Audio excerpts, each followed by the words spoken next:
Telangana all pensioners and retired persons ఆధ్వర్యంలో 6-7 తారీఖుల్లో all India state government pensions federation executive సమావేశము సుందర విజ్ఞాన కేంద్రంలో జరుగుతున్న సందర్భంగా ఈ ప్రెస్ మీట్ ఏర్పాటు చేయడం అనేది జరిగింది.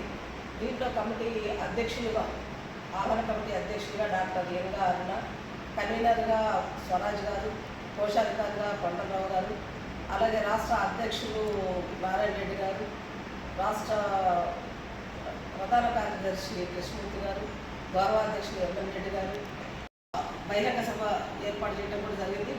బహిరంగ సభకి జాతీయ నాయకులతో పాటు local state level leaders, TJAC leaders, ఉపాధ్యాయ సంఘ నాయకులు అందరూ కూడా వచ్చి ఇక్కడ ఉన్న పరిస్థితులు, ఇక్కడ రాష్ట్ర పరిస్థితులు ఏంటి అని చెప్పేసి అని వివరిస్తూ ఇంతవరకు సాధించుకున్నది ఏంటి, భవిష్యత్తులో సాధించుకోవాల్సింది ఏంటి అనేది ఇక్కడ స్టేట్ లెవెల్ లీడర్స్ చెప్తారు.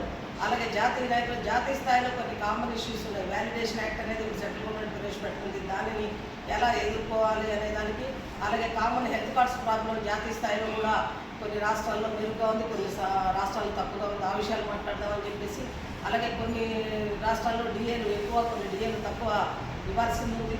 అలాగే రైల్వే కన్సెషన్ కూడా గత కరోనా ముందు ఉంది, ఇప్పుడు కరోనా తర్వాత తీసేశారు. అలాగే కొన్ని చోట డెత్తులు రిలీఫ్ ఫండ్ అని ఇస్తున్నారు, కొన్ని రాష్ట్రాలు ఇవ్వట్లేదు. అన్నిటిని మించి CBP competition value of pension 15 సంవత్సరాలుగా ఇప్పుడు ఉంటూ వస్తుంది. కొన్ని రాష్ట్రాలు సాధించుకున్నాయి, వాళ్ళు 12 సంవత్సరాలుగా కూడా కొన్ని రాష్ట్రాలు తీసుకోవడం జరుగుతుంది. అన్నిటిని మించి 2004 PFRA చట్టం తర్వాత దేశవ్యాప్తంగా కూడా సిపిఎస్ అనేది ఉంది. ఆ సిపిఎస్ రద్దు చేసి కొన్ని రాష్ట్రాల వాళ్ళు ఓపీఎస్ను కూడా అమలుకు తీసుకొస్తున్నారు. కాబట్టి జాతీయ స్థాయిలో పాత పెన్షన్ ఉండాలి, ప్రతి పెన్షనర్ కూడా డిగ్నిఫైడ్ లైఫ్ గడపాలి, రిటైర్మెంట్ లైఫ్ అనే నినాదంతో రేపు జాతీయ స్థాయిలో కొన్ని నిర్ణయాలు, తీర్మానాలు తీసుకోవడానికి అని చెప్పి ఈ బహిరంగ సభ కానీ ఇక్కడ ఎగ్జిక్యూటివ్ మీటింగ్ కానీ ఏర్పాటు చేసుకోవడం జరుగుతుంది. రాష్ట్ర వ్యాప్తంగా ఈ బహిరంగ సభకి అన్ని జిల్లాల నుంచి కూడా పెన్షనర్స్ రావడం జరుగుతుంది. ముఖ్యంగా మన రాష్ట్రంలో కూడా పెండింగ్ బిల్స్ని కొంత సాధించుకుందాం. 6,000